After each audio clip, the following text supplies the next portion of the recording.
Blog Talk Radio.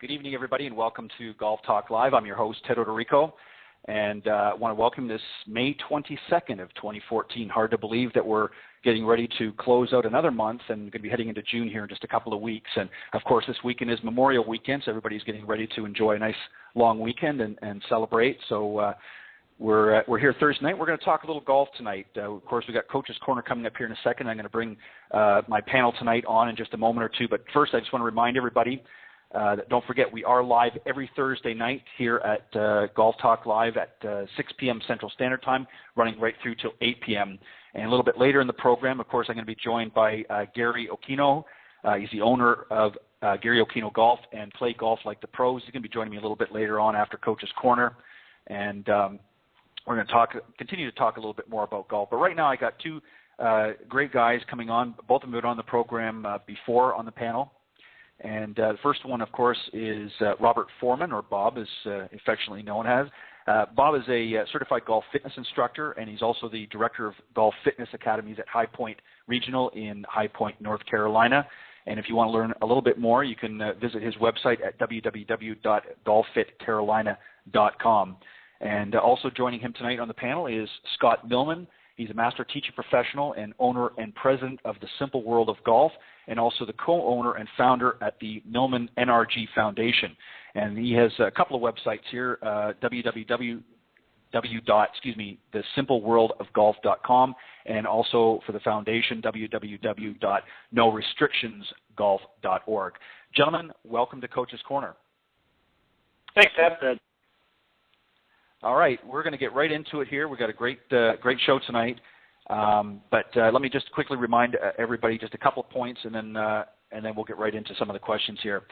Don't forget, every week, as I said, we're live on blogtalkradio.com's Golf Talk Live at 6 p.m. Central Standard Time. And if you want to call in during the live broadcast on Thursday nights, you can do so by calling area code 646-716-4667, or you can email questions if you're a little shy and don't want to talk live on the air. You can email me a question to ted.golftalklive@gmail.com, and we'll certainly try and get that to you. Also, if you want to get some updates for the show and upcoming shows, who's going to be on and when, you can visit the Facebook page at facebook.com/Golf Talk Live blog. Make sure you add blog on the end of that. And you can also follow me on Twitter at Ted and Buck CEO, and CEO is caps, of course. And I want to thank all of the new followers that have been keep going on there, guys. I appreciate it. And also, if you want to check out the Golf Talk Live website, you can do so at golftalkliveblog.com. Guys, I actually have two questions here that I'm going to start off really for the topic. One I've had actually for a couple of weeks, and I just thought it was kind of an interesting topic, so I'm going to do it again. And that was really was sent in by a gentleman. I've deleted it, of course, so I don't have all the details. But the general question was this: is what, if anything, do you feel that you've learned from your students in all the years that you've been teaching golf or fitness, what have you? What are some of the things that you've learned, if anything, from your students? And Bob, if you don't mind, I'm going to start with you. Well, I'll tell you, Ted, I've had the pleasure of working with hundreds of golfers over the years and taking them through, physical assessments to identify where their weaker areas are. And I think, one of the things that I've learned is that everybody, no matter how old you are, male, female, whether you play junior golf or on the tour, everybody has deficiencies that they need to work on that are impacting their swing and their playing performance. So I think the key there is, what I would recommend is for for everybody to go out and get together with a TPI certified or golf fitness instructor and go through an assessment to see where those deficiencies are, and then have an exercise program designed, a custom program, so that you can target those weaknesses, so that you can improve, the tightness and the weakness, so that your body can do what it needs to do when you're working with your teaching pro. And that relates also to the injury risk. A lot of golfers, unfortunately, are probably not playing as much golf as they'd like to, or even some may even given up the game because of injury. And again, right. A lot of that is, due to anatomical deficiencies. Mm-hmm. Very good. Scott, how about yourself? What do you feel, if anything, that you've learned from working in the golf business from your students? The thing that I learned from my students is I learned how to become a better teacher. And as I look at it, and regardless of who I work with, and being involved with TPI like Bob, and I love that aspect of it, but sometimes it's simple things that I may miss, or that I've changed, or it might be different verbiage to work, to utilize with different students. So I probably have as many takeaways from my lessons. How to do things better, how to do things differently, how to approach a student, how to convey maybe some of the more technical things in an easier method. So I'm constantly learning and looking for ways to improve every time I do a lesson. And I think I get a lot of that from my students. Sometimes it's troubleshooting. Maybe we got to go through 4, 5, 6 different drills before something hits home. But again, it's, maybe it's something in something I'm not doing correctly or not conveying correctly. So I always look at every lesson and every day and say, hey, what did I learn and how can I improve? And I get that from working with my day in and day out. Right. And both great answers, guys. I appreciate your input on that. I wanted to sort of ask that really of a lot of it, and I think what I'm going to do is I'm going to keep that consistent throughout the remainder Coach's Corner programs, because I think it's a good one. Obviously, if I get somebody coming on again, I'm not going to make them answer that again. But I think as some of the coaches coming on here and some of the instructors, I think it's important that we understand that it's a learning process on both sides. It's a learning process, of course, for the students that we're there to teach and instruct, but it's also a learning process for us. And I think one of the things that I've heard a few people mention here before when I posed this question, it's taught them a couple of things. Patience, which it certainly has taught me to be more patient, because it's not easy. It's not easy teaching somebody, especially a game like golf that can be very difficult at times. And also it's taught me and many others as well, to be a good listener. I think you have to be a very good listener to really understand what it is that your students are looking for. And sometimes I think, we forget to do that and just sort of assume that we know what they need to be doing. And I think that we really need to listen to what it is that they want us to help them with and not just sort of go under assumptions. So it's taught me those two things. One, to be a more patient person, which I was always pretty patient, but it's helped me a little bit more there.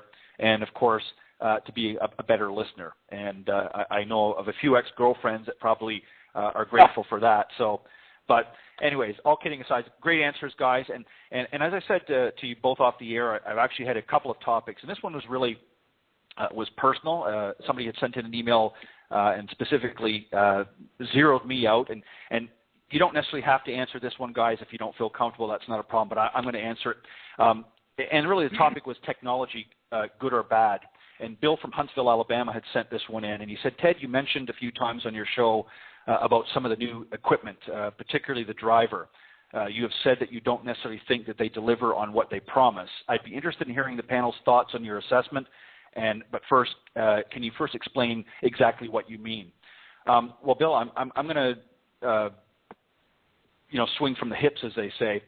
I think, first let me explain what I meant when I said that. I don't think that the technology is bad. In fact, I think technology is good. But I think that one of the problems with technology is there has been so many changes to equipment over the years, especially over the last decade. And it's really sort of tapered out. I mean, I don't think there, and as my guest was on last week had mentioned this as well, I don't think there's too much more that they can do to equipment to make the ball necessarily go any further or any straighter. I think they've pretty much petered out. So really, it's more from within. My one criticism, though, I think technology is certainly good, but I think that on the bad side, I think that there has been some misleading information. And I've said this numerous times, and I'm not ashamed to say this. And club manufacturers, if you're listening out there, anyone, you may not like this, but the truth of the matter is, a lot of the promises have been anywhere from 10 to 30 yards more distance and hitting straighter, and that certainly can be accomplished. But I think the number one thing that has to happen first is the individual has to understand how to put the club face on the ball properly and how to be able to utilize that club and equipment first. And I think just by simply going out and spending $300 or $400 on a new driver and expecting some of the promises that have been made to happen is not going to happen. And anybody that's really honest in this business that has really understands, about the golf swing and about how things happen, I think would agree with that. Now, that doesn't mean that you're not going to see results and that there aren't going to be some changes. Lots of people have. But I also have talked and heard and listened to a lot of people who have gone out and spent a lot of money on equipment to really fall short of what expectations they had in some of the advertising and marketing. So I think it's both good and bad, Bill, and I certainly don't think that we shouldn't have some of these big drivers and things like that. I think there's a lot of great technology in there, but I think the most important thing is you need to understand, let me put it this way. Before you go out and spend, if that's what you're leading to with this question, $300 or $400 on a brand new driver, make sure that you're able to hit consistently. Make sure that you're able to have control with your shots before you go out and spend the money, because I guarantee you're going to be disappointed for the most part and frustrated, and a lot of people have been that way. Gentlemen, if you want to chime in here at any point, by all means, whichever one wants to go first, and if you'd rather not, that's okay as well, because it was directed at me. But I think it's an important thing that the industry has to recognize, and I think that has to be honest about, because there are a lot of people that have complained, I've heard over the years, and I'm sure some of you maybe heard and maybe even experienced. Scott, any thoughts or questions or disagree? Well, you made some fantastic points. And, obviously equipment comes up a lot with our students. And, as I look at it, I think you hit the nail on the head. And you've got to look at the golf business from the manufacturer standpoint that they are marketing. It's a lot of marketing, and there's a lot of hype. And I think first and foremost that a $400 driver is not going to correct your 30-yard slice. And exactly. People are very quick to buy the latest and greatest technology with the, hey, we're going to gain 30 more yards, or this is the newest and greatest. And that's not necessarily the case. And the worst part about it is, and the part that you didn't mention, is that while on average 40% of your strokes are taken on a green, how many people take a putting lesson or get fit for a putter? Right. Less than 3% of all lessons are with a putter. But yet that is the biggest part of the game. So what do you expect the club manufacturers to do? They're going to market to their biggest market. The average length of a driver off the rack when they do fitting is 45 inches, and I can tell you for certain that most people can't handle a 45 or a 46-inch length driver. They don't need it. And the theory has always been, well, the longer shaft that you go, the longer the club is going to be, and the further it's going to travel, the more speed you're going to generate, the further you're going to hit the ball. Well, but they don't tell you all the other problems that can create. So, we all have our opinions, and I think there is a need for the technology, and I think it can help. But I also think instead of spending $400 and not because I'm an eminent instructor, but, maybe you spend $80 or $120, and like you said, you go get a few lessons where you can deliver the club face squarely to the ball, then maybe that $100 driver would help you. Yeah, and Bob, before I let you chime in here, if you so choose, let me just add one more thing. You're 100% right, and obviously I can't cover all of the, we have limited time here, but, the one thing that I want to emphasize is, to me, and there's absolutely nothing wrong. I think the technology is great. I think it's exciting to see a lot of, where the golf club and the golf ball and et cetera has gone. But I would rather see somebody spend that money first and, connect with somebody like yourself, Scott, or somebody, Bob, like yourself, and get in fit, get in good shape and be able to play this game well first. And then maybe go out, next year and spend a little more money on upgrading some equipment. But I've seen so many people that have gone out and spent a lot of money on equipment, thinking that it's going to help their game. And there is some modest, improvement for sure, but nowhere near what's being advertised. And I do get what the marketing and what the big club manufacturers want to do. And I'm not trying to knock them. That's their business. But at the same time, I think as a golf industry, we have to be real, because a lot of people are dropping out of the game because of frustration, and it's because they're not, they're not satisfied with the way their game is going, and I think they're just spending more and more money looking for gadgets and gizmos to help their game when they need to be getting with somebody that understands how to help them improve their game, and then go out as a reward and maybe buy that nice driver or putter or what have you. Bob, do you want to chime in here at all? Oh, yeah, I certainly do, and you're both spot on. I was playing golf about 10 years ago with a guy who had, or I should say last year, I was playing with a guy who had a 10-year-old driver, and it was one of those smaller metal heads that came out. And this guy was bombing the ball. I mean, it really comes down to technique. And, it's not so much the equipment. The manufacturers, any magazine you pick up, I mean, you'll see the two buttons that they push, to get the amateur golfer to purchase their equipment, and that is distance and distance.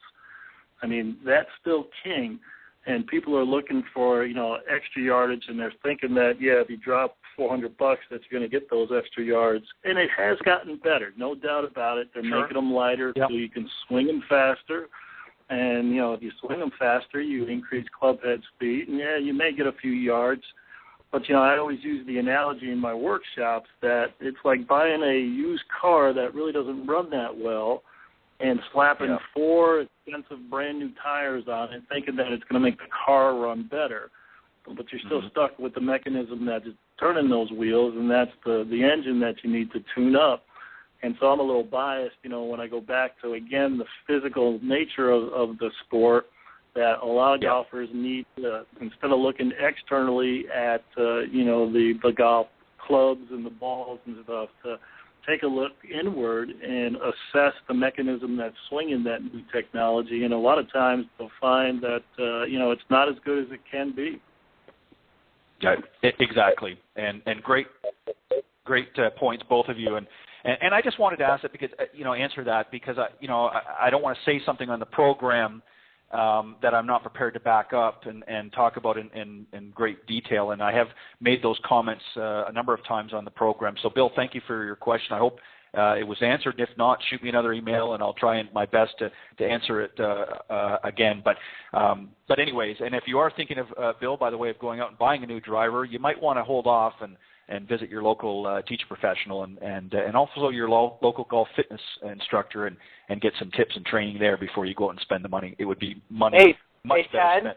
Yeah. You know what, Ted? And this is kind of along the subject line, and because we have Bob on the program, as an instructor and having been through TPI, and Bob's a much further along and has a lot more experience in this, there's a point that as an instructor, you've got to realize what's swinging that technology. And Bob, makes up a great point, and most people don't understand that if your body isn't in a condition to which it can swing a golf club effectively, you could go to any instructor in the world, and you're not going to get any better because you're not physically capable of making the swing or making the changes you need to make. And I think as an instructor, I try to stress that almost in every lesson, and most people don't understand it. And I think it would be maybe a point for Bob to touch base on that long before you ever even get to me. It's equally as important that you see somebody like Bob or somebody else that's TPI certified or body mechanic certified, so you can work on those C's to be able to swing effectively, to be able to get to the technology that will help you. Yeah, exactly. It's like a marriage. It's really a marriage made in heaven. I mean, first you need to, as Bob had mentioned, you need to look at from within first. Before you tackle the technology. But great points, guys. I want to, and Bob, I'm going to certainly let you talk more about that throughout the show, because some of the other questions that we have here are going to sort of go along that lines. But a great point that you raised, Scott. Definitely, it's something that we all have to look at in this industry. Ultimately, we want to help the students out there. We want to help everybody enjoy the game, because if they're not enjoying the game, they're going to continue to drop out. Let's go on to a question here, guys. This is from John from Orlando, Florida. And this is really, we're going to start with Bob with you first. He says here, I work out pretty regularly, but I'm not sure what exercise I can do that are good for my golf game. By the way, I play golf usually a couple of times a week. My question, do you have any workout tips that will help my golf game? Let me just clarify something first before you answer, Bob. A lot of people think they could just go to the gym and do the regular sort of workout routine, but there's a lot of different things that are unique to golf, and I want you to touch base a little bit on some of those, Bob. I know we can't do them all, but maybe a few of them that can help John here in Orlando, because obviously he's somebody that is interested in working out and staying in shape, but he's looking for some things that are going to be conducive for his golf game that he can do either at the gym or outside. But so, Bob, if you want to tackle that question first. Obviously, again, as I said at the start of the show, the best thing would be to get together with an instructor that can put him through a fitness assessment to identify where the weaknesses are, and then customize the program to focus on those weaknesses. So, that's a more time-efficient way to go at it. There are definitely commonalities that I've found in working with a lot of these golfers. And I would say probably, two of the bigger ones that I see quite often are, number one, tightness in the internal hip rotators, which are responsible for rotating the leg inward. And what happens in that situation is that when those internal hip rotators are tight, it doesn't allow the good freedom of movement that you'd want in the hip as you're swinging the golf club. And so, it may limit the backswing. It could impact, the downswing. A lot of time you'll see excessive lateral hip movement in both the backswing and downswing, which can rob the golfer of generating good club head speed. A second common deficiency that you see in a lot of golfers is a tightness in the mid-back, thoracic spine area. And that's the area really where rotation should come from in the golf swing. It's not really the lower back, not the lumbar area. That's really made more for stability, strength. It's more the mid-back area that you should get the rotation. But unfortunately, because many of us are sitting at desks during the day and lifestyle kind of dictates that we tend to get tight in that area. And so, again, it's going to limit the ability to really make a good, efficient turn, shoulder turn, which is one of the power moves. It may hang you back as you're bringing the club down through impact.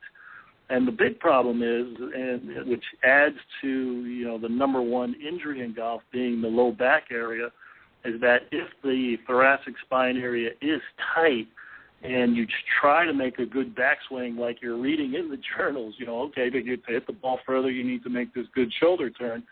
Well, if your mid-back is tight and you still make that good shoulder turn, it's probably because you're recruiting the lower back and you're causing the lower back to rotate, which over time can irritate the lower back and is a big factor in the back injuries that we see. So those are just two of the more common ones that you'll generally see. Okay, very good. Scott, before I go to you, I just want to very quickly, I have a sneaking suspicion that we've got somebody that has a question here, and I'm going to take a call. We've got somebody that's called in here. I want to take them before, Scott, we move on to you. Good evening and welcome to Golf Talk Live. You're on. Who Hi we have there. Here? Hi, Bob. This is a question for Bob. My name is Sean Kelly. I run a site called Link Golfers on LinkedIn and elsewhere. And you've taken a look at some of my video before, and you inspired me to call because you were just talking about the hip tightness which you commented on, specifically related to my swing, and I've since found that I have a tendency, I think, to slide through the swing, as a way to avoid that tightness, which is, of course, that just is terrible for technical golf. But how would you say, maybe just prior to a round, you can relax those muscles, or is there a swing focus or something that you can do to relax during a round? Well, yeah, Sean, I mean, you do have a nice swing. The only really mechanical issue you have is, the impact and the follow-through where your hips are moving excessively towards the target. So your target side is moving. And when that happens, the golf swing starts from the ground up. It should, and it starts at the top of the backswing. It should be initiated with the hips, and then the trunk, and then the arms, and then the club. And there should be an acceleration and then a deceleration in each of those segments. And it's during the deceleration phase that you transfer energy up to the next segment, so that by the time you get to the club, you generate some pretty good club head speed, and then you get your distance.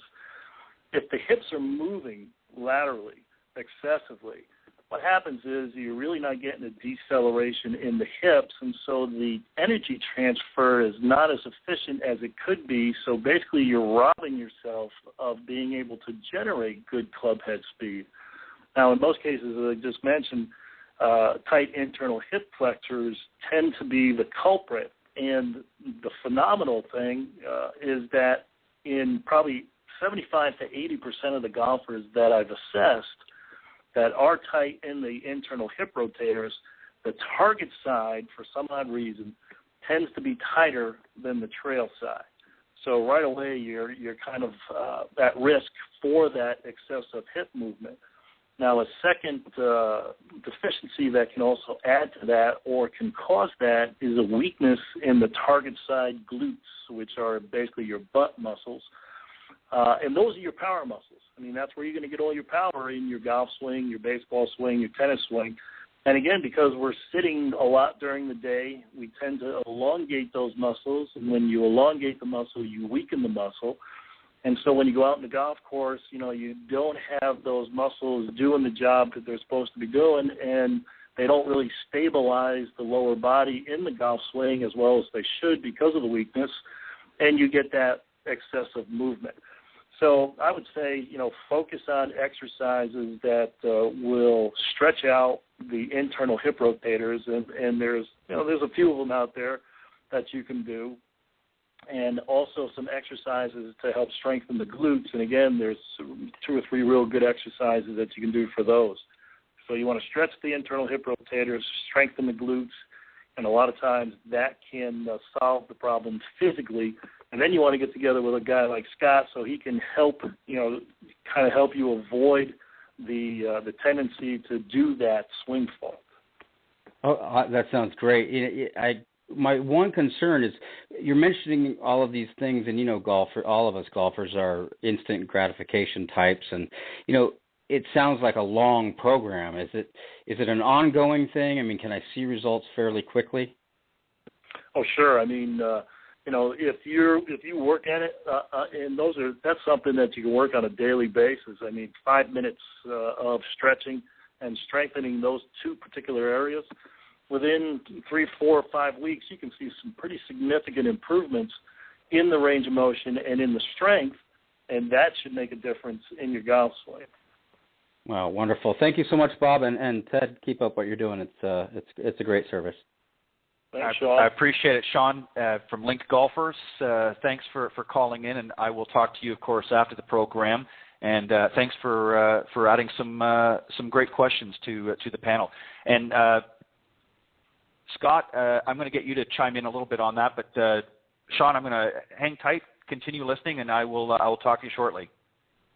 Thank you very much. All right, no problem. Okay, Scott, we can kind of incorporate a little bit about what Sean was talking about into John's question, of course. But what I'm going to do is sort of, as I said to you earlier off the air, I'm going to flip some of these questions around. So obviously, Bob has very eloquently answered the fitness side of things. Let's talk about, somebody that's wanting to get in better shape, that's gone out and done his or her homework. Now we've got to work on the golf side. So what are some things that we can get the golfers to do when they've got a problem like Sean, where there's a little bit too much sliding going on? What are some other things from the golf's perspective that we can do? So, from the golf standpoint, if it's not a physical issue and we can correct it with drills, then we start looking at, creating situations where the hips are starting to rotate and not necessarily slide.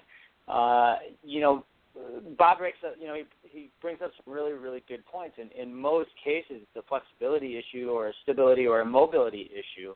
And going back and setting that routine where you've got that 3 weeks, 4 weeks, 5 weeks, 6 weeks. And the only way that we fix that is by doing the physical assessment, like a TPI type deal, and then correcting that, and then being able to introduce the drills behind that to be able to correct the swing and retrain the muscles to make the correct motion. So where most people, an old standby drill has been, let's stick the shaft outside the left leg and kind of get to it with the left hip and rotate. Well, if you're not physically able to do that drill or any other drill that any instructor is going to give you really isn't going to work. So again, we're right back to body assessment, what's swinging the golf club, and then once we get to that point and you can internally rotate into that left side, then we can go ahead and start introducing drills to change the motor pattern in the golf swing a little bit to make you do the things that you need to do to have an efficient golf swing.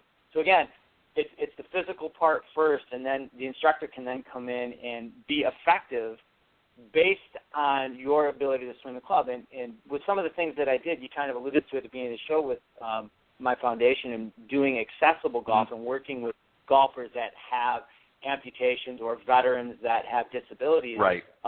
We can kind of, as an instructor, it's my job to kind of work around that limitation and work on things that will make you better right now. And then as you physically get better and can make that swing, then we can make that correction later on. Right. Excellent point. And I'm sure with Sean's question and Bob's answer and your input as well, Scott, I have a feeling that there's going to be a lot of golfers that are tuning into the program tonight that are going to be checking their glutes out in the mirror to see whether or not they're even, number one, and make sure that they're in good shape. So I think we're probably going to create a few monsters here with the program. But nevertheless, great answers, guys. And again, Sean, thanks for calling in and adding some input into the program. I want to move on here to another question here. This is Stephen. It's kind of along the same lines. Stephen's in his late 50s. He's from Ohio, by the way, and late 50s, and seems to have lost some distance in his game.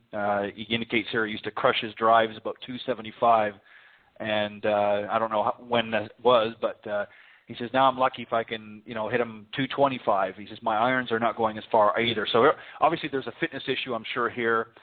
Being in his late 50s, and he says, do you have any other tips to help get some of his distance back? So, Bob, I'm going to tackle the fitness side again first, but I want to just throw this in here. I think as we get older, I just, of course, turned 50 in March, so I'm creeping up into that age range. We obviously lose a lot of flexibility, and we're not as physically active. I certainly am, but a lot of people getting to this age group tend to start to wind down, and we need to do some things to keep ourselves active and flexible and things like that. So, here's somebody that's lost distance. Traditionally, what would happen in the more recent years is Stephen would be running out to his local pro shop or sporting goods store and purchasing that $400 driver, thinking he's going to get some of his distance back. And we know that's not going to happen. So what we need to do is let's tackle this from the fitness side first, and then Scott will go back on the golf side as well. So, Bob, if you want to go ahead. All right, one word, sarcopenia. Sarcopenia is a condition that we're all going to face, and basically it's a loss of muscle mass as we get older. And it starts at the age of 30, and by the time you get 50, by the time you get to 50, I think it's like 8 to 10% a decade or something like that you lose. Now, there's two types of muscle fiber in the body. There's fast twitch and slow twitch. And fast twitch is recruited for explosive type movements like swinging a golf club. Now, the unfortunate thing about sarcopenia is that most of the muscle tissue that you lose is the faster twitch muscle fibers, and most of it is in the legs. So that's working against you. Now, you can get back some of that you've lost. You can't prevent it from happening, but you can slow the process down and get some of it back by making sure that you get into a resistance training program to help maintain muscle tissue. Now, the other thing there is that you want to maintain your strength, you want to maintain the muscle tissue, but at some point in your program, in your fitness program, you want to incorporate speed-type exercises, power-type exercises. Strength is basically you move a weight a distance. Speed and power now is you move a weight a distance over time. So it's a little faster rep, and it's designed to recruit those faster twitch muscle fibers. But you have to crawl, you have to walk before you run. So you want to make sure that you're doing your stretching, your range of motion. You want to do your golf-specific strength exercises, and then at some point, and again, if you're working with a teaching professional or a golf professional who's cognizant of this stuff, at some point you want to start to introduce power exercises so that you can start to recruit those faster twitch muscle fibers and retrain those faster twitch muscle fibers so that you can get that club head speed back. So that's one of the big factors that a lot of people don't even think about. And that's a common complaint for, golfers as they get older, is that I'm losing distance. And I mean, there's also a bunch of other physical issues that can be, that can be the reason for losing distance as well. But keep in mind that you're losing muscle mass and you need to work, eventually incorporate some power exercises to get that back. Right. And I think, too, and Bob, correct me if I'm wrong, I think one of the problems, too, that a lot of, especially men, I would say, probably more so than women, as we age, of course, we're not working out as much as we used to. But I think when people do incorporate fitness, they're more focusing on the big muscles. They figure, okay, well, if I get out there and bench press and do all these things, I'm going to get some of that muscle mass back. But it's really not the muscle area that you're talking about. It's not the big muscles that for strength and that sort of thing. It's the smaller muscles that offer flexibility and as you said, the faster twitching muscles that are affected as we get older. And those are the ones that, of course, work in the golf game. Is that correct? Yeah, I mean, you will incorporate some of the larger muscle groups in the strength routine, but you want to do it in a functional way. The big, bulky equipment really is probably not good for, a golfer. I mean, it should be more the free weights and the stability balls and the exercise tubes and bands. I mean, a lot of times when I get them with people and putting them on their program, they're kind of surprised of the type of exercises that they're doing. They're kind of different, and again, they're functional in nature. And it's hard to describe that if you don't have a visual, but you can definitely get a better workout by working golf-specific strength exercise, and there's a way to do that, and then, like I say, eventually graduating to the power stuff as well. Right. Excellent. Thank you. Scott, let's assume now that Stephen up in Ohio has been getting into a good fitness routine, and what are some things that he can do on the golf side of things to help get some of his distance back? So as we're sitting here and I'm thinking about all the things that we can do and listening to Bob on the fitness side, as we get up there in age, one of the things that really comes to mind is, just in the foundation of building your base is being able to flare your feet out. And most golfers that I work, have the same setup. Their toes are perpendicular to the target line, and they can't turn, and they're losing the flexibility. And so what I start to recommend is that it's okay if you want to flare out your toes, 10 degrees, 5 degrees, 15 degrees, trail foot and lead foot. And a lot of times I'll recommend, hey, you need that little extra length and that little extra turn. go ahead and let that left heel come up a little bit in the swing. It served Nicklaus well for a number of years, if I remember correctly, back in the heyday. Nothing wrong with doing it now. So as you're working on the fitness component, as an instructor, I'm looking and say, hey, it's okay to introduce some of these things as you age, and then, we can kind of go back and circle around. Maybe we leave it in, maybe we don't, but we need to we have to work with the limitations that we have. And maybe Bob can touch base a little bit on the difference between swinging a heavy weighted club, which has been the norm, and I know a lot of instructors use.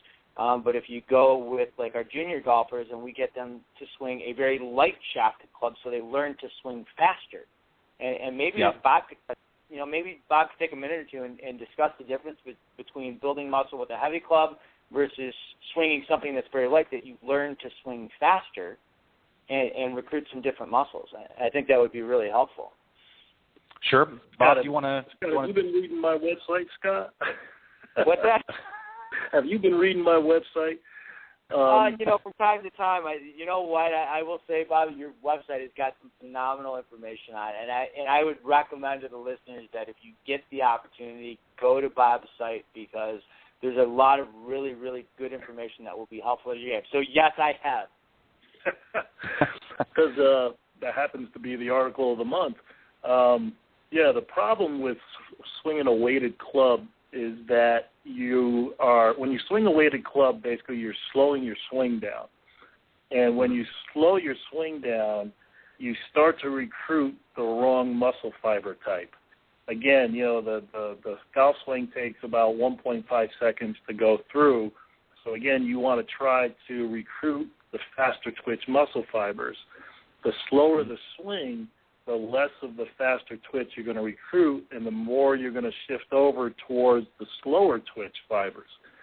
So in essence, you're recruiting the wrong muscle fibers, so that eventually when you do tee it up, on the first tee, after swinging 2 or 3 clubs in your hands or taking the donut off the club, you may feel like the club is lighter and you may feel like you're swinging faster, but in essence, it's been proven time and time again that your swing speed actually slows down and you do lose distance using a weighted club or several clubs to warm up with. Bob, let me just chime in here real quick. Do you think it's maybe would be conducive for golfers to maybe do a little of both? In other words, it's still okay to, not necessarily before a round, but maybe during a practice session, maybe using a weighted club just to help sort of loosen up a little bit, but then maybe switch over to a lighter club.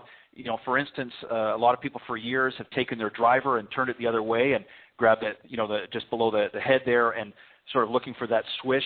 Have you used that? Do you think it might be a good idea to incorporate both of them in some aspect?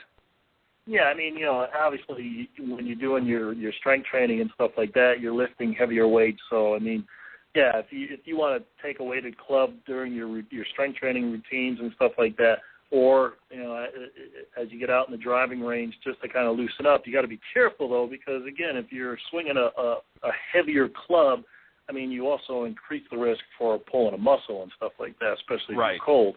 So you definitely want to stretch out a little bit before you do that. But then, I would definitely, if you really want to increase swing speed, do what you just said, turn the club upside down, grab just below the head of the club, and, really whip the shaft of the club, towards the impact area, hearing that swoosh closer to the ground so that you're holding that wrist lag and then kind of letting the wrist go. But that would definitely help get back to recruiting those faster twitch muscle fibers. Bob, I think you need to get that little tidbit I just gave you and put that up on your website as well and add that to your viewing audience. But anyways, guys, thank you very much. It's already there. It's already there. It's in his article. It's in his little, what do you got, Bob? The article of the month or the blog of the month? It's already, that specific drill is there. Yeah. Perfect.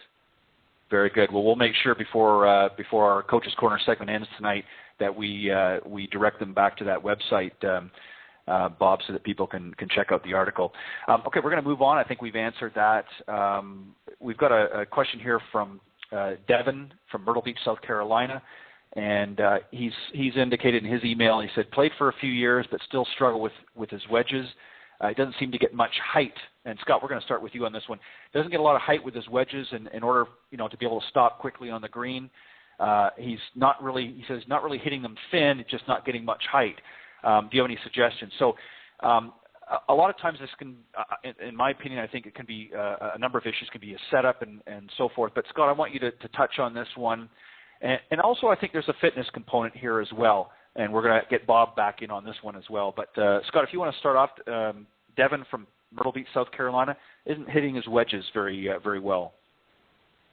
That's like you said, Ted. It could be any number of issues from setup to releasing the club early to maybe sitting back on his right side, and I think it would be really unfair for me to try and answer that question with such limited information, and I wouldn't feel right about making recommendations and try and correct things that either I hadn't seen or been there. But what I would say is that, especially in the wedge game, is the one thing that I would say is take some practice swings and look to see where your club is making contact with the ground. Where is that club really bottoming out? And get that ball just slightly in front of that, and really concentrate on making those swings and making the club enter the ground and hit the ball at the point that you want to. And I think from that, getting the ball position, more to the middle of the stance and really making those types of swings and learning where the ball needs to be and utilizing the bounce of the wedge could really go a long way without looking at anything else would be my first recommendation. Okay, let me just tweak it just a little bit. Let's and again, I understand you're exactly right. It's very difficult to really diagnose somebody's situation without knowing all the facts, but we have to sort of take the questions as they come. But what are some things? Let's take two or three things. I know you've named a couple here, but two or three things, Scott, that maybe Devin should check to make sure that he's doing properly for good wedge play. I mean, there's obviously some things. Ball position is one. There's some other things. Sometimes, weight a little bit, depending on on a full wedge shot. It might be a little bit more balanced, but on some of the shorter shots, you want to be, with a little more weight to the left on the left side. So let's talk about some of the things that make good wedge play. And Devin can if you're tuning in right now, Devin, or later, you can take these tips and check out when you're on the range and make sure that you're incorporating some of these. So let's do that, Scott. Let's do it from that approach. How's that? Yeah, I think one of the best things that when I have students that are really struggling with their wedge play, I really get them into a very narrow stance, a couple inches between the feet, and basically if you can envision a clock face, 6 o'clock is at the bottom, and you've got 9 o'clock and 3 o'clock, and we just get them swinging with a little bit of wrist hinge, swinging from 9 o'clock to 3 o'clock with the ball, just below the spine or in line with the spine. And just making some swings where they can start to get the ball up in the air consistently. And these are relatively short shots, 20 and 30-yard shots. You don't need a lot of speed here. And then as you get proficient at that, you can gradually lengthen that swing out. Again, like you said, ball position being a little more to the center. I like to say right in line with the spine or underneath the nose, and getting the weight a little more left and making sure that you're getting a better angle of attack descending into the ball, and start from that position and go from there. Right. Excellent point. And Bob, I want to bring you in here as well on this, because I think Scott has sort of talked about some of the shorter shots around the green, but obviously, as Devin indicated, he's looking to get a little better action on the green. So, my take on this is his approach shots are not as good. He's not getting much height on that. And that, to me, kind of says that maybe there's a fitness component here that's lacking. He may be taking the club back, but as much like how Sean in the downswing, he may be sliding a little bit too much. Maybe he's trying to, put a little bit too much zip into it. So let's, from a fitness standpoint and focusing on wedge play, what are some of the things that golfers need to? Obviously, it's not, in a full wedge shot, you're still using a full swing, but it's not a power swing like your driver or some of your longer irons. So what are some things from a fitness standpoint that Devin should be looking at in order to help his wedge play? Well, I think with that, swing mechanics, can be impacted by, again, the golfer's anatomy and physiology. And, if it's found that he does have some specific tightnesses, that could impact the efficiency of his swing and, can cause, mishits, can cause erratic ball flight. So, without really, as Scott's saying, without really seeing a video of his swing or kind of putting him through the various assessments to see where the deficiencies are, that's a tough question to answer, to be honest with you. Right. Well, we're not making them easy here on Coach's Corner, so. Hey, Ted, let me backtrack a little bit real quick, not to cut you off, but, one of the things that I would even go back and look at, even from a posture standpoint, and this kind of goes to Bob's fitness component as well, is that, we both probably see a lot of our students' loss of posture and or early extension where the hips are kind of moving towards the golf ball. So, one of the other things that I would really look at is making sure that when you're making your wedge swings that you're swinging from a balanced position to start with, and that when we say balanced, that the weight is in the center of the feet. I know a lot of instructors like to say the balls of the feet, but I tend to think that puts the weight too far forward. And I kind of like to say put the weight in the center of your feet and maintain that, because if you start balanced, chances are you're going to swing balanced. And I think along with some of the other tips that we had mentioned with ball position and the little drill of, kind of the toe up, 9 o'clock to 3 o'clock swing to start with, and gradually lengthen that, would really go a long way to helping him start to hit better wedge shots.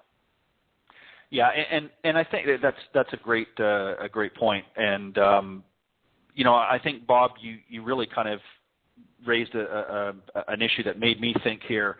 I think a lot of people, again, going to the fitness component, if there's a lot of tight or tension in their bodies, they're not going to, regardless of whether they're doing all of the things right, if they don't have the flexibility, even on something as simple as wedge shots where you're not really, necessarily taking a full swing in a lot of cases, if there's a lot of tension or tightness in the body, a lot of times what's going to happen is you're going to get into a situation where you're going to reverse pivot, and I suspect that's probably partially what he's doing, again, without seeing him, and that's why he's not getting a lot of height. He's not really getting through the ball properly because he's probably got a lot of tension or a lot of tightness in his muscles and really needs to focus on that. So, taking that into consideration, are there some things that maybe from a fitness standpoint that he can do to help create some more flexibility?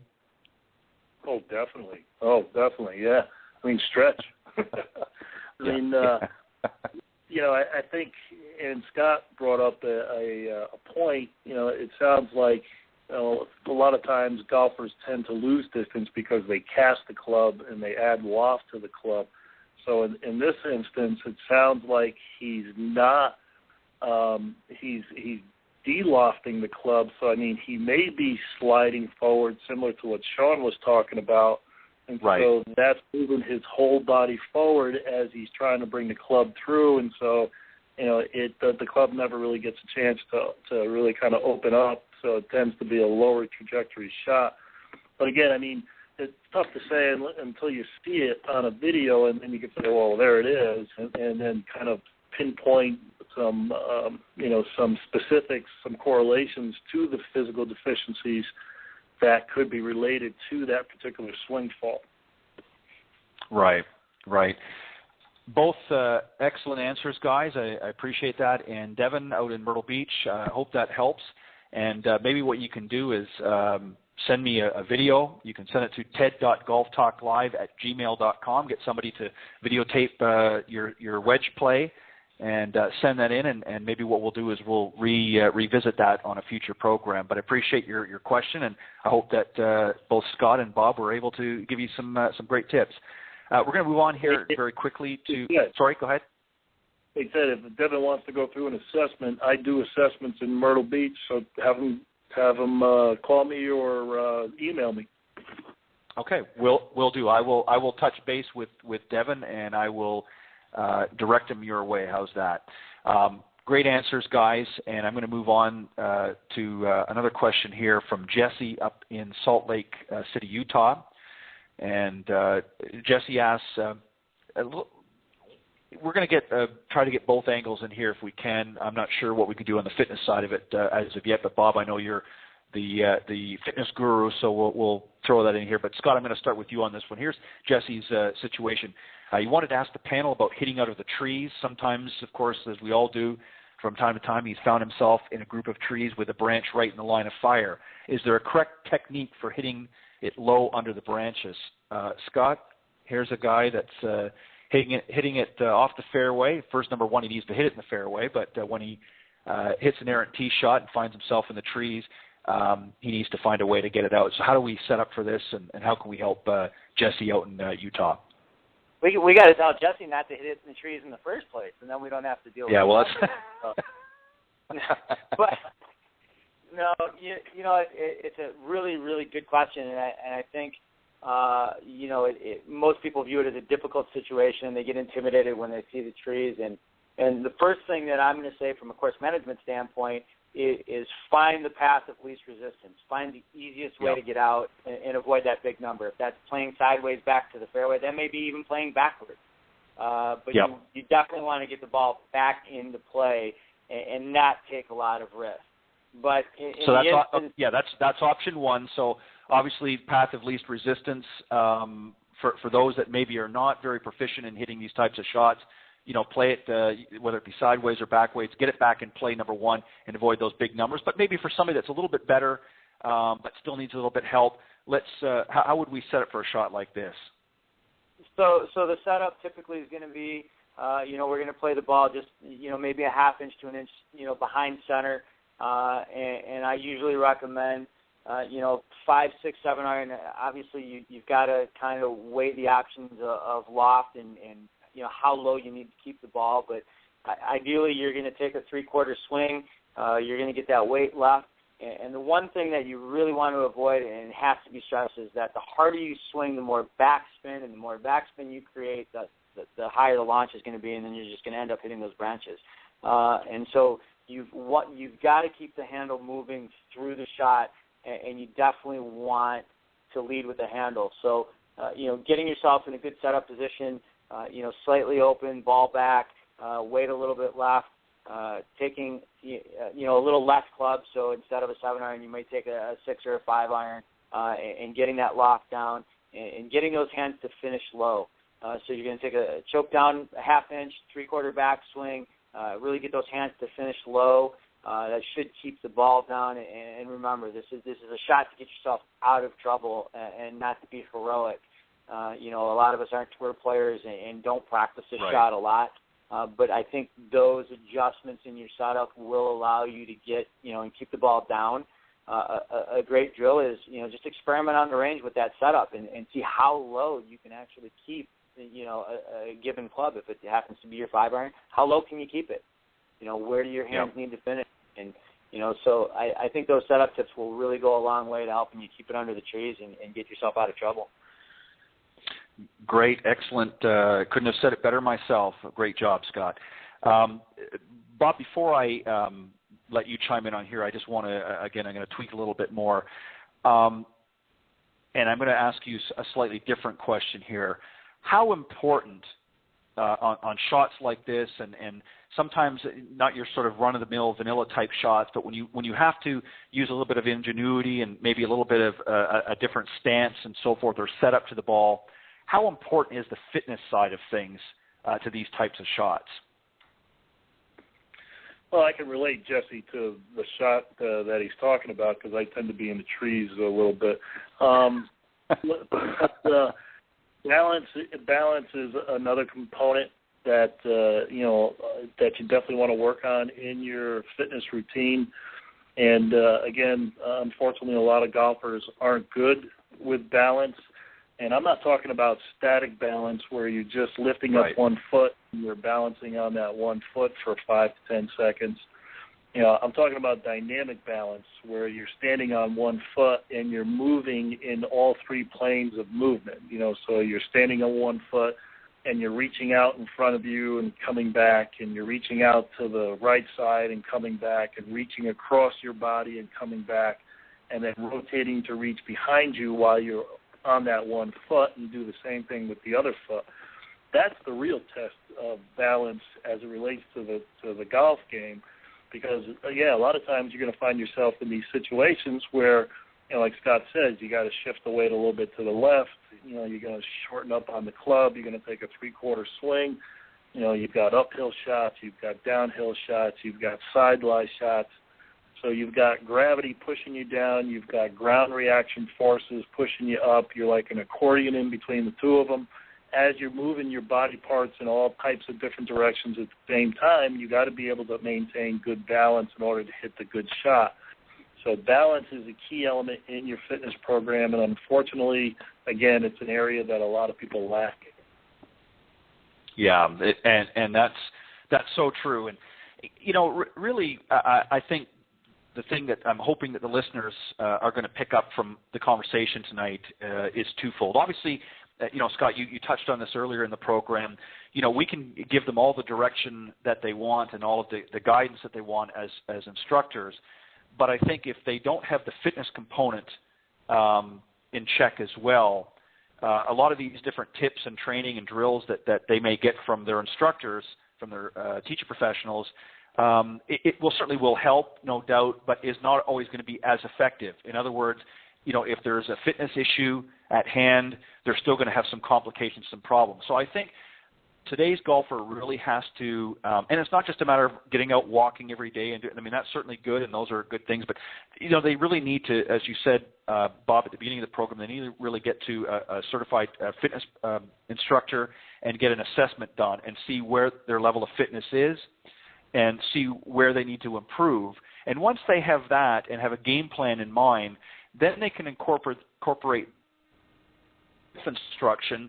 And I think overall they're going to have a much better and more fulfilling experience. And the bottom line is, as golfers, we want to be able to enjoy the game. And that's all aspects of the game. It's great to be able to hit it, crush it down the middle of the fairway, but there's a lot of other components to the golf game. And I think once the fitness is sort of married with the instructional side, I think you have a much more well-rounded golfer. And I think that's why you see a lot of that happening on the tours in the last several years. Guys, any final thoughts on wrap up Coach's Corner? Yeah, Ted, I think you bring up some great points, and I think the one thing that we need to convey both from the instruction side, and Bob can certainly touch base on the fitness side, we all have deficiencies, and we all have things in our golf swings that we need to work on. That is never going to change, from the highest levels on down. And I think you don't need to get down on yourself and saying, well, gee, I'm weak here, I have this deficiency, or I can't make this swing. You still can work around those deficiencies as you work on the fitness component to improve them. And I think finding an instructor that kind of recognizes that and can work with that and or work around it. Your golfing career doesn't have to stop because you can't internally rotate into your left leg. We can make compensations and some changes in that. So I don't want the listeners to get the thought that, wow, I'm never going to get any better if we don't have the fitness component, or I'm not going to get any better because I didn't go for a golf lesson. I think putting it all together will make you better, but ultimately, you got to learn to work with what you've got, improve it, and as you improve it, then you can make changes in the swing from a technical standpoint, and keep on playing, keep getting out there. That's right, and that's the thing is the one thing that you both have really said, and many others that have been on the program before. Golf is a continual learning process. Even the best players, I don't care who they are, they'll all tell you the same thing.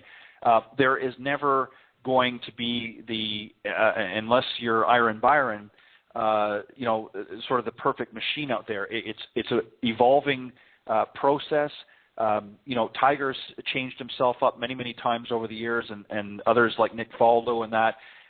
Many of the other younger guys and gals that are coming up on the tour are getting much more physically fit than some of the older players from years gone by. So the game is changing. It's evolving, and there's all components. But you're right, Scott. You don't need to stop playing today just because maybe you're lacking in a certain area. It's something that you can work hand in hand with as you're working on the fitness end. You can make changes to adjust and adapt on the game on the other side. So great point there, Scott. Thank you for that. And Bob, some final thoughts if you have any. Well, to that end, I think, as Scott has mentioned several times, I think it's the collaboration between the two that really kind of make for the ultimate golfing experience. And I think, listeners out there who, are looking to work with a teaching pro and or a fitness instructor should look for ones on either end that believe in the other's responsibility, that the teaching pro really embraces the fact that the physical spoke of the player development wheel is, just as important, and then the fitness instructor who realizes that the skill piece is just as important, because it really is a perfect marriage. And again, if you love this game and you want to play it forever, that's the route you want to go. Well said. What a great way to end the segment. Guys, I'm just going to, as I always do, I'll give you a couple of minutes each just to let the listeners know how they can get in touch with you if they so choose. Scott, I'm going to let you go first since Bob just finished talking. Scott, let them know how they can get a hold of you and websites and that sort of thing. So like you mentioned at the beginning of the show, my website is www.thesimpleworldofgolf.com. They can certainly, if you're in and around the Detroit area, reach me on my cell. That's 248-914-0138. And then, as you mentioned earlier, and we'll be talking about it again next month, the foundation that we have, the Millman N.R.G Foundation, No Restrictions Golf, where we focus on those with disabilities and either introducing them or helping them relearn the game of golf after an injury. They can reach me at www.norestrictionsgolf.org. Perfect. And yes, we're definitely going to be talking about that, Scott, when you join me next month for our interview. But appreciate it, Scott. I want to thank you for joining on the panel again tonight, and appreciate your thoughts and input. And just hang tight real quick here for a second. And Bob, I'm going to give you the final word or two here, if you will. Just let the listeners know where they can get a hold of you. Well, there's a lot of good educational articles and videos on the website, and that's at golffitcarolina.com. That's GOLFIT Carolina.com. I've got a book that details the more common physical deficiencies that I've seen in golfers, how it impacts the golf swing, how to assess, how to do a self-assessment to see whether or not you have that deficiency, and then exercises and drills that you can do to correct it. And that's called Functional Golf Fitness Training. And the ebook is on Amazon. You can get a print version at thebookpatch.com. And if anybody's interested in doing an assessment, they can reach me via email. It's bob@golffitcarolina.com. Or the phone number is area code 336-509-4610. And if any club would like to host a golf fitness workshop, I enjoy doing those as well. Just get in touch with me. Fantastic. Gentlemen, as always, I always enjoy having a couple of great professionals like yourself on here, and thanks for stepping up and adding some great thoughts and input. And Bob, I think I'd love to get a copy of your book if that's possible. I'll send you the information later where you can send. I would love to have a copy of your book. Either way, either hard. I actually prefer the hard copy, but that's fine. I can do the e-version as well. But I'll talk to you a little bit later about getting that. But gentlemen, I appreciate you coming on the program. I know the listeners enjoy some of the great insight and tips that they get through Coach's Corner, and look forward to having you guys back. Thanks for pitching in. Thanks, Ted. Thanks for having me.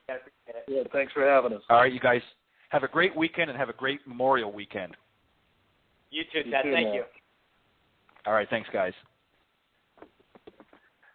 Okay, well, we just got a minute or two here before my special guest coming on this evening. That was, of course, Robert Forman, certified golf fitness instructor and director of the Golf Fitness Academies at High Point Regional in High Point, North Carolina. And you can, as Bob had indicated, you can also get more information on his website at www.golffitcarolina.com, and that's golffit, that's GOLFIT, Carolina.com. And, of course, Scott Millman, master teaching professional and the owner and president of the Simple World of Golf, and co-owner and founder at the Millman N.R.G Foundation. And his websites are thesimpleworldofgolf.com and also norestrictionsgolf.org, O-R-G. Thanks again, guys, for coming on. I appreciate that.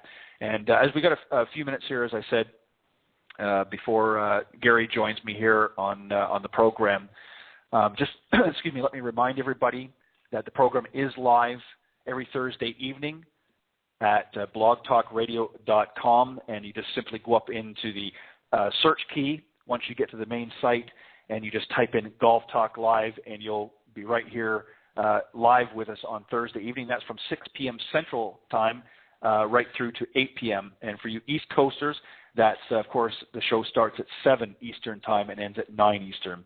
But I appreciate you guys tuning in and have a lot of fun with the Coach's Corner panel. A lot of great pros come on here, as Bob on the fitness side and Scott on more of the golf side. Certainly both great in both respects. But I like to have these guys on and really pick their brains and get some help for a lot of you out there that are struggling out there. There's a lot of golfers that could use some tips and training, and I'm certainly glad to do that. So I hope keep your questions coming. If you want to submit your questions into the program, you can do so at questions.golftalklive@gmail.com. That's questions.golftalklive@gmail.com. Or if you feel up to it, you can do as Sean did a little earlier, and you can certainly call in anytime during the Coach's Corner segment. That's the first hour or so of the program, and you can do so by calling area code 646-716-4667, or maybe you just want to call in and say hello to the guys and gals that are on here in the program every week, or even to me if you want to call in and say hello to me. I appreciate that. And you can also email me personally if you're interested in coming on Golf Talk Live. If you're an instructor or somebody in the golf business and you feel that you've got something you want to share with the audience, you can do so by emailing me personally at ted.golftalklive@gmail.com. That's ted.golftalklive@gmail.com. And to get updates on the show on social media, you can follow me on Facebook. You can either follow me personally. Certainly love to connect with you. My last name is spelled Odorico, so just type in Ted, and the last name is Odorico. You can type that in on Facebook, and you can add me on as a friend if you're interested in the program or interested in golf. Or if you just want to connect, that's a great way to do it. But if you want to follow the show, you can certainly do so. And while you're there, make sure you like the page. I appreciate that. And that's facebook.com/Golf Talk Live blog. Make sure you have blog on the end there. And throw a few likes that way. And also, if you want to post a comment on there, you're more than welcome to do so. I certainly am always interested in hearing what you have to say. And for those of you, I don't do a lot of Twittering, obviously. I tweet the show and times and things like that every week. But you can certainly follow me, and I want to thank all of the people that have been doing that in the last little while. I appreciate that. Keep it coming. That's Twitter handle is Ted N. Buck CEO. That's Ted N. Buck, B-U-C-K, CEO in cap letters. Follow me on Twitter as well. And don't forget to check out the Golf Talk Live website at www.golftalkliveblog.com. There's some great information on there as well, some great books that have been featured on the program, and also some great products that you can get there as well. And I'm going to be adding some more up there in the weeks to come. But as I mentioned, I'm going to be joined here in just a few moments by Gary Occhino from GaryOcchinoGolf and Play Golf Like the Pros. He's going to be joining us here for a few minutes, for an interview. So make sure that you stay tuned for that. But you know, one of the things that I really have wanted to do with this program, and we're going to keep changing it as it evolves, but really what I wanted to do is through social media, there's a lot of great ways to connect in the golf industry, but it's a lot less impersonal, I feel, sometimes getting into the blogs and things like that.